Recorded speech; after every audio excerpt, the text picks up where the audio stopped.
আমাদের বাংলাদেশে কিন্তু অনেক সুন্দর সুন্দর জায়গা আছে ঘুরতে যাওয়ার মতো। তার মধ্যে খুব সুন্দর একটি জায়গা হলো এই জায়গাটি। কে কে চিনতে পারছেন এই জায়গাটি বলুন তো? এটি হচ্ছে বাংলার তাজমহল। তো আজ আমরা ঘুরতে চলে গিয়েছিলাম বাংলার তাজমহলে। গিয়ে দেখে মনটা এত ভালো হয়ে গিয়েছিল কি আর বলবো। এত সুন্দর জায়গা, এত সুন্দর মনোরম প্রকৃতি, এত সুন্দর নিরিবিলি পরিবেশ। আমরা যখন গিয়েছিলাম তখন লোকজন তেমন একটা ছিল না, খুবই কম ছিল। আমরা খুব সুন্দরভাবে ঘোরাফেরা করেছি। তো hello my lovely viewers, welcome back to my channel Sathi's diary. I hope সবাই ভালো আছো, আমিও ভালো আছি। তো আজকে সকাল সকাল ঘুম থেকে উঠে আমরা রওনা দিয়েছিলাম দেখো বাংলার তাজমহলে যাওয়ার জন্য। খুব সকাল সকালই ঘুম থেকে উঠেছি, ভোরবেলায় বের হয়েছি। যেহেতু নারায়ণগঞ্জে তাজমহলটা একটু দূরে, এজন্য আমরা কিন্তু সকাল সকালই বের হয়ে পড়েছিলাম। এই যে ভোরবেলা রাস্তাঘাট একদম ফাঁকা ছিল, তেমন একটা লোকজন ছিল না। আমরা সিএনজি নিয়ে কিন্তু রওনা দিয়েছিলাম বাংলার তাজমহলের উদ্দেশ্যে। অনেক দিন আসলে ঘুরতে যাব কিন্তু বিভিন্ন কারণে আসলে কোথাও ঘুরতে যাওয়া হয়ে ওঠেনি। তাই যখন ঈদের ছুটি হলো, এই ঈদের ছুটিতে ভাবলাম আমরা কয়েকটা জায়গায় ঘুরে আসি। আমরা কিন্তু ঈদের ছুটিতে এই জায়গাগুলোতে ঘুরতে গিয়েছিলাম। এখন ভিডিওটি তোমাদের সাথে শেয়ার করছি। আগে আসলে ভিডিও এডিট করে শেয়ার করা হয়নি, এই চ্যানেলটাও আসলে তখন আমার খোলা হয়নি, এজন্যই একটু লেটেই তোমাদের সাথে ভিডিওগুলো শেয়ার করছি। তো দেখো আমরা চলে এসেছি বাংলার তাজমহলে। এই যে তাজমহলের প্রবেশ পথ, আমরা কিন্তু চলে এসেছি। তারপর কিন্তু এই যে তাজমহলের ভিতরে চলে যাচ্ছি আমরা। দেখো তাজমহলের প্রবেশ পথটাও কিন্তু অনেক সুন্দর, অনেক অনেক ফুলের গাছ ছিল, ফুলগুলোও খুব সুন্দর ছিল। এই ফুলের নামটা আমি একদমই ভুলে গিয়েছি। আমাদের বাড়িতেও এই ফুল গাছ ছিল, অনেক ফুল হতো, ছোটোবেলায় দেখেছি, কিন্তু এখন আর কি নামটা ভুলে গিয়েছি, খেয়াল নাই। তারপরে এই যে তাজমহলের ভিতরে ঢুকে পড়লাম। দেখো আমরা টিকিট কেটে নিয়েছি, টিকিট হচ্ছে মানে পার পারসন 150 টাকা করে। তো টিকিট কেটে কিন্তু আমরা তাজমহলের ভিতরে ঢুকে পড়েছি। প্রথমেই দেখো এই যে আবার এই ফুল গাছগুলো রয়েছে। তো আমি একটু হাঁটছিলাম আর আমার বরকে বলছিলাম ভিডিও করে দিতে, তো সে ঠিকমতো ভিডিও করছিল না দেখে আমার অনেক রাগ হয়েছিল, অনেক মেজাজ খারাপ হয়ে গিয়েছিল। তো তারপরও আবার ভিডিও করে দিতে বলছিলাম, মানে ভিডিও করার মুডটাই আমার নষ্ট হয়ে গিয়েছিল।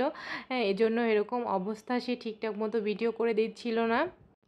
এই যে দেখো তাজমহলে ঢোকার পরেই এই যে মমতাজ আর শাহজাহানের ছবি, যে স্বাগতম ভালোবাসার তাজমহল। তো এখানে বসে কিছুক্ষণ ছবি তুলে নিচ্ছিলাম আর কিছু ভিডিও করে দিচ্ছিলাম। তাকেও আমি অনেক ছবি তুলে দিয়েছি, অনেক ভিডিও করে দিয়েছি। তারপর কিন্তু আমরা তাজমহলের ভিতরে চলে গিয়েছি। এই যে তাজমহলের ভিতরে অনেক সুন্দর গাছপালা, অনেক ফুলের গাছ, আর এত সুন্দর এত সুন্দর কি বলবো, আমার তো বেশ ভালো লাগছিল। কিন্তু আমরা যখন গিয়েছিলাম তখন ঈদের সময়টাতেও ফাঁকাও ছিল, তারপরে লোকজন তেমন একটা ছিল না, অনেকটাই ফাঁকা ছিল। আর আমরা যখন গিয়েছিলাম তখন এত রোদ ছিল, প্রচণ্ড রোদে তো আমার অবস্থা খুবই খারাপ হয়ে গিয়েছিল, মানে রোদের তাপে পুরো কালো হয়ে গিয়েছি, এত রোদ ছিল। তারপরও রোদের ভিতরে ঘুরেছি, তারপরও বেশ ভালোই লেগেছে যে এত সুন্দর একটা জায়গা, আসলে দেখার মতোই একটা জায়গা, খুব সুন্দর। আমার কাছে তো ভীষণ ভালো লেগেছে। মানে ইন্ডিয়াতে গিয়ে আগ্রার তাজমহল কবে দেখব জানি না, কবে দেখা হবে, তবে ইচ্ছে আছে কোনো একদিন হয়তো দেখতে পাবো। তাই আমাদের বাংলাদেশে যখন এত সুন্দর তাজমহল আছে, তো সেটা না দেখলে কি আর হয় বলো? তোমরা কে কে বাংলার তাজমহল ঘুরেছো? না ঘুরলে কিন্তু অবশ্যই একবার হলেও বাংলার তাজমহল ঘুরে আসতে পারো, দেখবে মন ভালো হয়ে যাবে, মন ফ্রেশ হয়ে যাবে এত সুন্দর পরিবেশে গেলে। খুব সুন্দর একটা জায়গা।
তাজমহলে এতক্ষণ ঘোরার পরে তারপর যখন আমরা তাজমহল থেকে বের হলাম, তারপর সামনে পড়লো এই দোকান। তারপরে আমরা কিন্তু দোকানে ঢুকে গেলাম। দেখো দোকানে সুন্দর সুন্দর তাজমহল আছে।